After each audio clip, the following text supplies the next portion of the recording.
Hello students, welcome to my new video. In this video we have discussed about class 10 chapter number 5 arithmetic progression exercise 5.3। तो इसमें हम लोग क्या करेंगे, समांतर श्रेणी के जो पांचवा चैप्टर है उसके एक्सरसाइज 5.3 के बाकी के क्वेश्चन को हम लोग सॉल्व करेंगे। इससे पहले जो कि 11 क्वेश्चन है उसको अभी सॉल्व करने वाले हैं। इससे पहले क्वेश्चन हम लोग पिछले वीडियो में कर चुके हैं, ठीक है ना। तो चलिए देखते हैं क्वेश्चन नंबर 11 है क्या। देखिए क्या है, if the sum of the first n terms of an AP is 4n minus n square, यानी कि n टर्म्स का सम दे रखा है, किसी AP के n टर्म्स का सम कितना दे रखा है 4n minus n square। What is the first term, first term पूछ रहा है। What is the sum of the first two terms, first two terms का सम पूछ रहा है। और what is the second term, second term पूछ रहा है, ठीक है ना। और similarly find the third the tenth and nth term, और हम लोग को थर्ड टर्म, टेंथ टर्म और nth टर्म भी फाइंड आउट करना है। क्या क्या फाइंड आउट करना है। What is the sum of the first two terms, पहली बात यहाँ पे है। What is the first term, first term find out करना है। फिर what is the sum of first two terms, पहले और दूसरे टर्म्स का सम आपको फाइंड आउट करना है। What is the second term, second term है क्या वो फाइंड आउट करना है। Similarly find the third, tenth and nth term, ठीक है ना। तो यदि किसी एपी के प्रथम n पदों का योग 4n माइनस n स्क्वायर है, प्रथम n पदों का योग दिया है, तो इसका प्रथम पद क्या है वो ज्ञात करना है। प्रथम दो पदों का योग ज्ञात करना है, यानी पहला पद दूसरा पद दोनों का योग ज्ञात करना है। दूसरा पद क्या है वो ज्ञात करना है। और इसी प्रकार तीसरे, 10वें और 9वें पद ज्ञात कीजिए, ठीक है ना। तीसरे, 10वें और 9वें पद भी ज्ञात करना है। तो चलिए सॉल्व करते हैं, ठीक है ना। देखते हैं क्या क्या दिया हुआ है। हाँ, वो an नहीं SN दे रखा है क्योंकि सम दे रखा है ना। तो SN क्या दे रखा है 4n माइनस n स्क्वायर दे रखा है, ठीक है ना। तो n इक्वल टू क्या रखेंगे हम लोग 1, तो हम लोग को S1 मिलेगा। जब n इक्वल टू 1 पुट करेंगे तो क्या मिलेगा S1 पुट करना है क्या n इक्वल टू 1, ठीक है ना। On putting n equal to 1 तो क्या हो जाएगा 4 इंटू 1 माइनस 1 का स्क्वायर, तो 4 1 जा 4 हो गया, 1 का स्क्वायर 1 हो जाएगा, है ना। और 4 में से 1 गया 3 आ गया, ठीक है। फिर आगे क्या करना है, देखो आपसे क्या पूछ रहा था, आपसे पूछ रहा था पहली बात तो क्या पूछा था what is the first term. तो जो S1 होगा ना, यही S1 क्या होगा आपको फर्स्ट टर्म होगा। और फर्स्ट टर्म क्या मिल चुका है आपको 3, तो ये पहला चीज़ तो आपको मिल चुका है, ठीक ना। एक चीज़ हम लोग फाइंड आउट कर चुके हैं।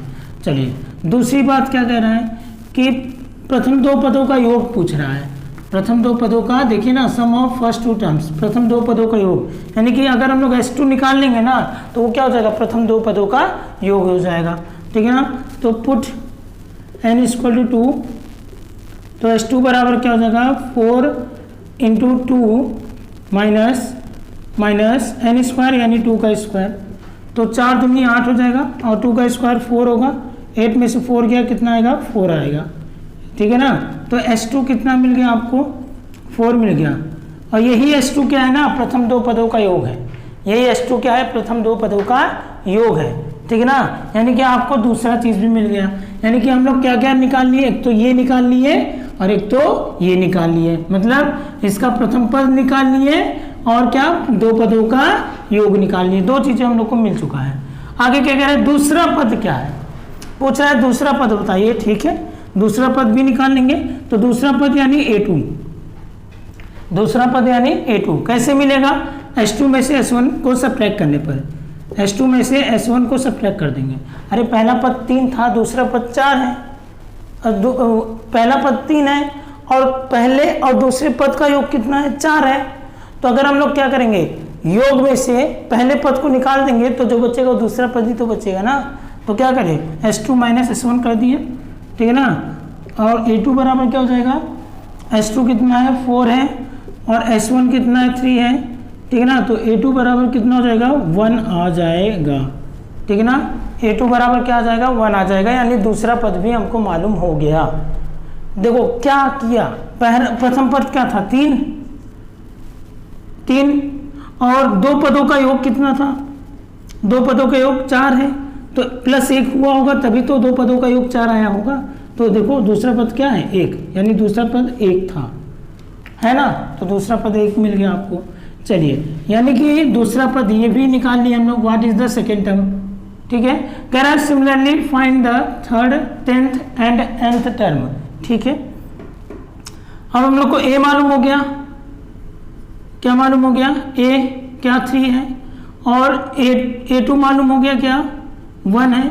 ऐसे हम लोग d मालूम कर सकते हैं, तो 1 - 3 यानी कि क्या हो जाएगा -2 हो जाएगा। अब मैं आपको बार बार कहता हूँ कि समांतर श्रेणी में अगर a और d मालूम है तब तो हम लोग सब कुछ भी कर सकते हैं। तो चलिए देखिए, तो पहला क्या है, तीसरा पद पूछ रहा है, तो तीसरे पद के लिए क्या होगा, a + 2d होगा।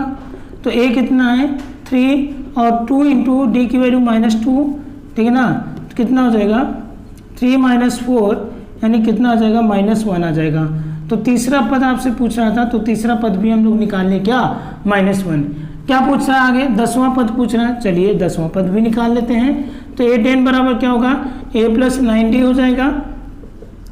तो a कितना है 3 + 9 × d कितना है -2, d कितना है बताइए -2 है। तो क्या हो जाएगा 3 - 9 2 18 हो जाएगा, और कितना आ जाएगा -15 आ जाएगा, कितना आ जाएगा -15 आ जाएगा। तो ये 10वां पद भी हम लोग निकाल लिए हैं, ठीक है ना।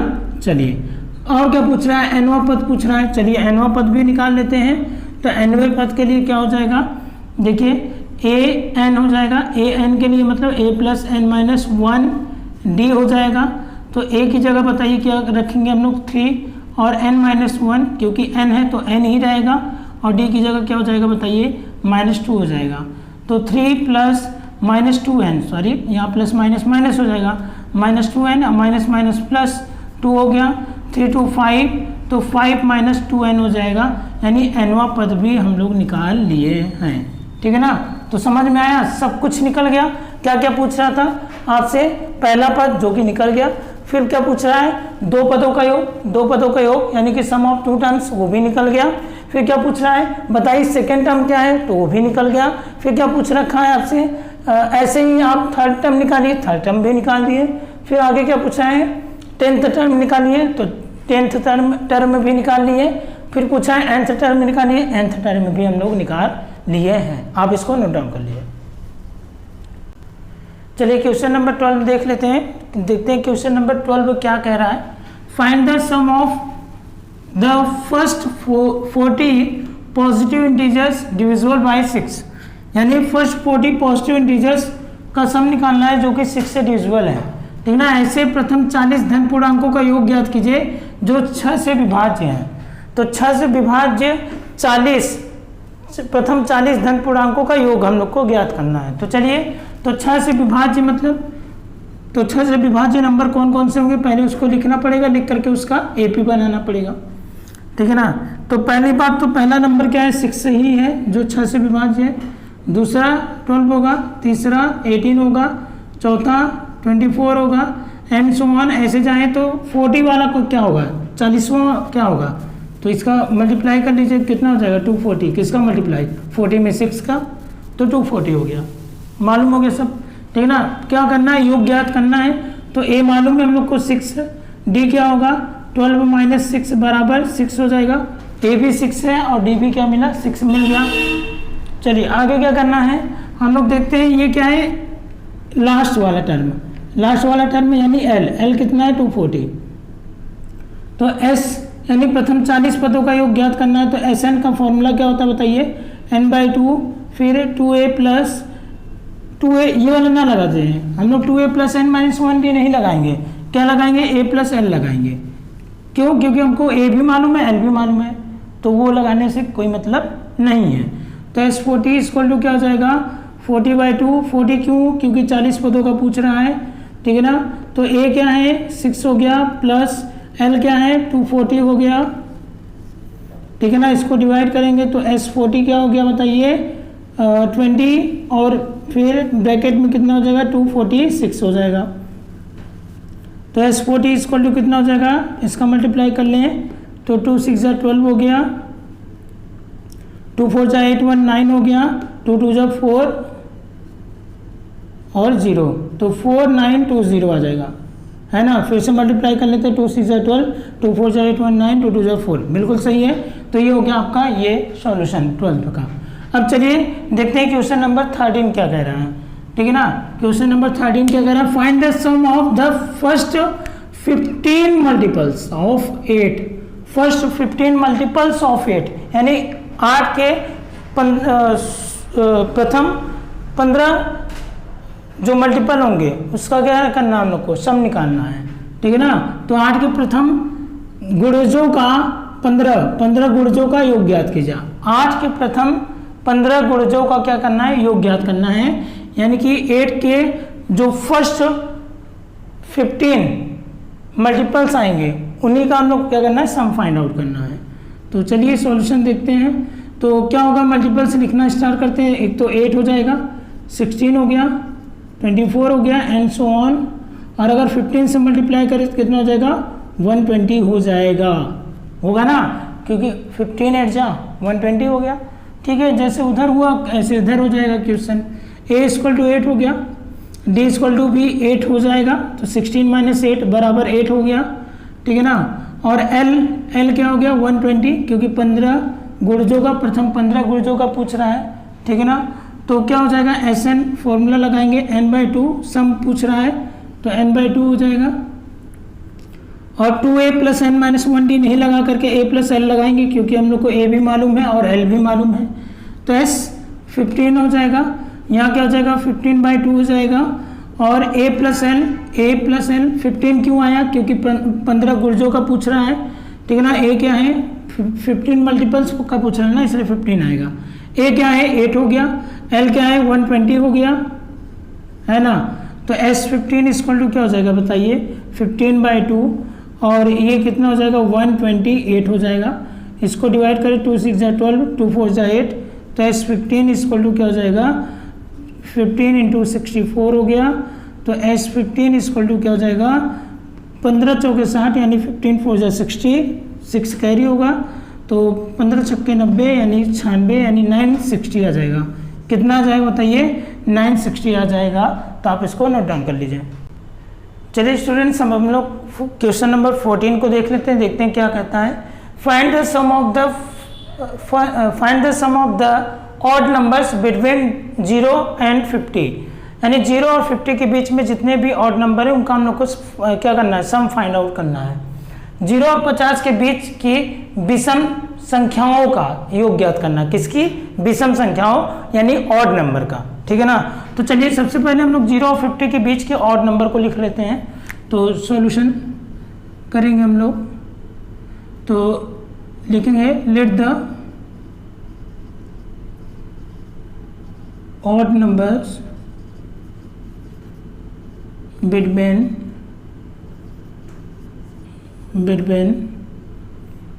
0 and 50 टू बी, क्या होगा बताइए, 0 and 50 बी क्या हो जाएगा, 1 3 5 7 एंड सो ऑन, और लास्ट वाला क्या होगा, 49 होगा ये, ठीक है ना।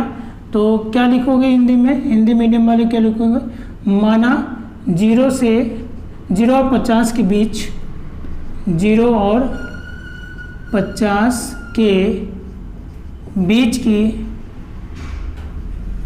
की विषम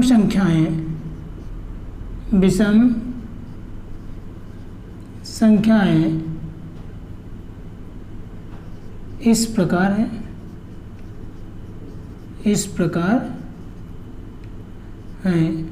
अब किस प्रकार है देखिएगा ध्यान से, क्या 1 3 5 7 एंड सो ऑन, ऐसे जा करके लास्ट में क्या हो गया, 49 हो गया। अब देखिए क्या कह रहा है कि 0 और 50 के बीच में जितनी विषम संख्याएं होंगी ना, उनका हम लोग को सम फाइंड आउट करना है। तो पहली तो बात तो हम लोग ये फाइंड आउट कर ले कि आखिर कितने टर्म्स हैं। अगर पूरे विषम संख्याओं को लिखेंगे तो कितने पद बनेंगे, कितने नंबर ऑफ टर्म्स बनेंगे, वो हम लोग फाइंड आउट कर लेते हैं, ठीक है ना। तो कैसे फाइंड आउट करेंगे, ए हमको मालूम ही है, और डी भी मालूम हो जाएगा, 3 - 1 कर दिया और इक्वल टू 2, डी भी मालूम हो गया। अब हम लोग क्या करेंगे, देख लेंगे टोटल कितने टर्म्स हैं। तो ये जो 49 है वो an टर्म्स हो जाएगा, 49 क्या हो जाएगा, an टर्म्स हो जाएगा। तो an का फॉर्मूला चला देंगे यहाँ पर, क्या हो जाएगा a + n - 1 D equal to क्या हो गया 49 हो गया। a की वैल्यू क्या है 1 + n - 1 डी की जगह 2 इक्वल टू 49 हो गया, ठीक है ना। तो 1 प्लस देखिए 2n - 2 और 49 हो गया। देखिए 1 - 2 में से 1 गया, कितना आएगा -1 आएगा। तो 2n - 1 इक्वल टू क्या हो गया 49 हो गया। 2n बराबर कितना हो जाएगा 49 + 1 हो जाएगा। तो यहाँ पे इधर आगे सॉल्व करते हैं हम लोग। तो बताइए क्या हो जाएगा, 2n बराबर क्या हो जाएगा बताइए 50 हो जाएगा और n बराबर क्या हो गया 25 हो गया। यानी हम लोग को मालूम नहीं था कि कितनी विषम संख्याएं आएंगी 0 और 50 के बीच में। ऐसे तो आप बता सकते हो 25 विषम संख्या है, 25 सम संख्या है, 25 ऑड नंबर है, 25 इवन नंबर है, ऐसे तो आप बता सकते हो। लेकिन हम लोग को यहाँ सॉल्व करके दिखाना था कि n = 25 हम लोग को मिलेगा, ठीक है।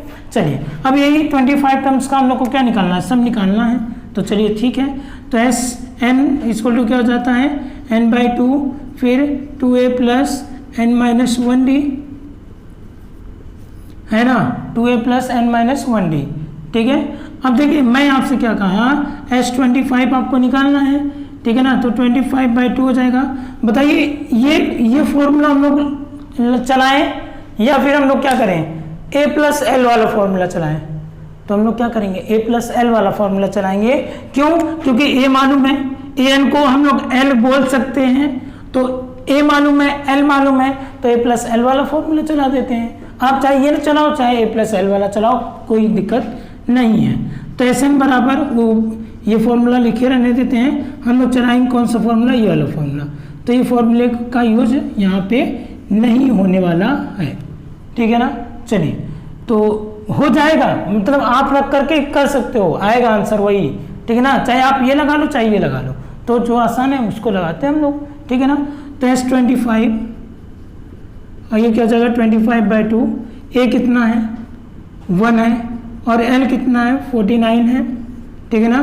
तो S25 बराबर क्या हो जाएगा 25/2, 49 × 50 हो जाएगा, इसको डिवाइड कीजिए 25 आ जाएगा।